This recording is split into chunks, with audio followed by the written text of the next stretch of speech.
think the thing that drives me crazy is always hearing people say, like, there aren't enough Black female writers, like, we can't find them, where are they?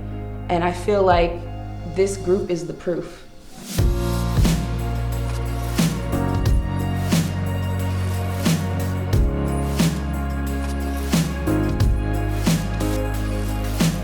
We were all relatively early in our careers. We often felt like unicorns, where it was, oh, there are very few Black female writers in town, and someone asked me to recommend some sort of mid-level female writers for a job, and I was appalled to realize I didn't know many names.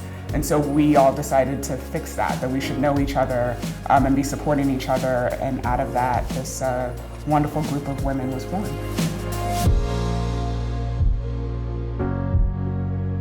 I think the big thing for me is that we all have the same story or the same narrative. Oh, I need a Black woman because we have a Black female character on the show, and so we kind of have to fill that quota. That, to me, I think is the most frustrating thing. Nobody wants to be the one voice and be singled out. If you have more than one person, you can get more layers, more nuance. You can tell different stories and dig deeper.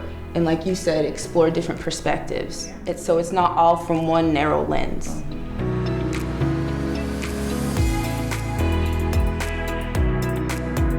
I always say for showrunners, you have to make it a priority. I understand, like, when you take over a show or when your show gets greenlit, there's 100 million things that are thrown at you at once, and you have to prioritize. And if you truly want your writer's room to reflect a diverse writer's room, then it needs to be a priority.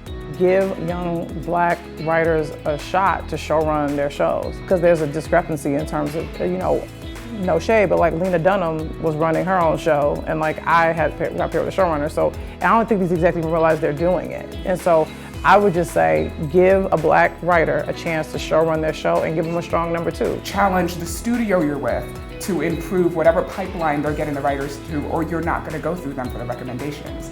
I think we can continue to challenge people to dig deeper to find those writers. Get outside of your comfort zone. I'm always telling my sister, go sit in a different cafe than the one in your neighborhood, or go just get out there and meet people and I think especially in this day and age and this time in our country, get out there and meet people who are dissimilar from you. Have a conversation, get to know them, reestablish that sort of human connection that I feel like we might be losing nowadays. You'd be surprised what you learn.